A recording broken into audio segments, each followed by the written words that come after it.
ఎన్టీఆర్ జిల్లా మైలవరం పంచాయతీ ఆఫీస్ వద్ద కార్మికులు ధర్నాకు దిగారు.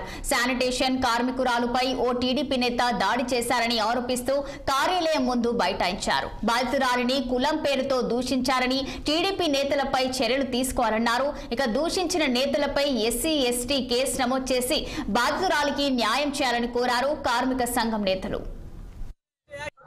ఈ రోజున ఉదయం సుమారు 6:30 ఆ సమయంలో పంచాయతీ కార్మికులు 5 గంటలకు డ్యూటీ ఎక్కిన క్రమంలో బస్టాండ్ ఎదురుగా ఉన్నటువంటి రోడ్లు బిజిలీ కుమారి అనే మహిళ ట్రాక్టర్లో చెత్తేస్తూ ఉంది.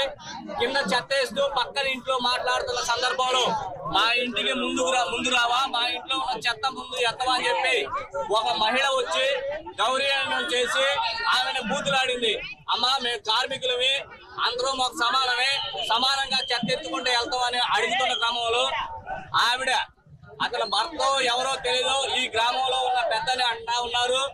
అతన్ని పిలిపించుకొని అతను స్వయంగా వచ్చి రాగానే కారు తన మీదకు దూకిచ్చబోయి మహిళ తప్పుకున్న వెంటనే కారు డోర్ తీసి దూకి ఆ మహిళ మీద ఎగిరెగిరి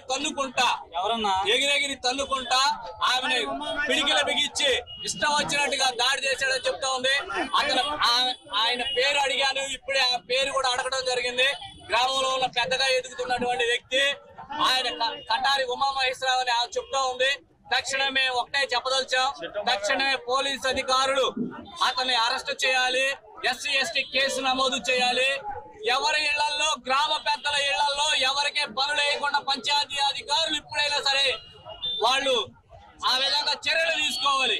పంచాయతీ అధికారులు కూడా గ్రామంలో ఉన్న పెద్దల మోచేతి నీళ్లు తాగడానికి అలవాటు పడి వాళ్ళ ఇళ్లలో పనిచేయడం వల్ల ఇలాంటి దుర్మార్గమైన పరిస్థితి కార్మికులకు వస్తా